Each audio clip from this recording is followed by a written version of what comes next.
He hīkoi anō ki Ōtautahi. Ko te tino pūtake kua tae mai kia tautoko i ngā kaupapa katoa, te whakakotahi mai i ngā reo katoa o ngā rāpū e rongo ana i te rerehetanga o te mei kāwanatanga. They don't have the needs of the general community at heart. Their own power matters more. I'm here because the environment matters and young people's matter as well. I tēnei mutunga wiki, I hui te tini me te mano ki te Bridge of Remembrance ki Ōtautahi mō te hīkoi mō ngā tamariki. Give me a hī, ha!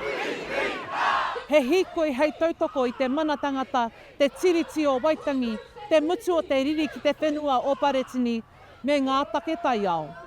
Kei te tohe tēnā, engari hei te tōnga o te rā, kei te tohe mō te kaupapa kotahi, e kite ana I roto I te apopotanga, a tātou tamariki, ngā mokopuna o te rā.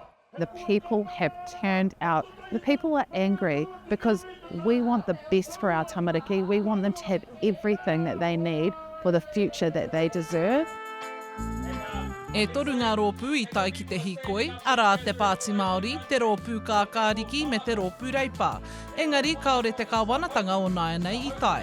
We've got a government who is willingly and knowingly putting about 23,000 more children into material hardship. So that means we're getting more kids in poverty 3 days after the release of the Royal Commission of Inquiry into Abuse in State Care, which had a whole chapter, it's called boot camps.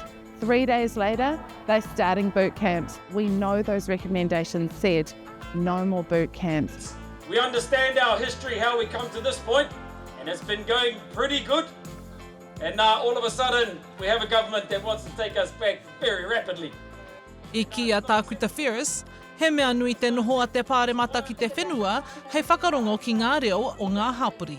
Ko te hunga ka noho ki te whare paremata me whai whakaro ki te reo o te hapori. Mā te o te Pāti Māori, kei te whai haere, kei te whakaara, kei tō tāu e iwi, tō tātou iwi. Koina pē te tai rerekētanga o tō mātou tū ki te tū o e rātu pāti. Ko te tai atu a tinana me te whakaarake, me te kaue ngā mōhiotanga, o te wā kia hōrapa whānui nei te mōhio e ahana te aha. I harikoa te hapori ki te tūkotahi. The important thing is that so many people with so many issues can get together and support one another. It sends a message to the government that they need to step up and actually take action on the issue. He mea tino a tāhua te tūkotahi. Me he mea ka tūkotahi tātou, hano nei he kahikatea, ka tino kaha tātou. Now is the time. Mō tātou, a mō ngā uri a muri ake nei. Hora Kairangi Nicholas, Tahu News.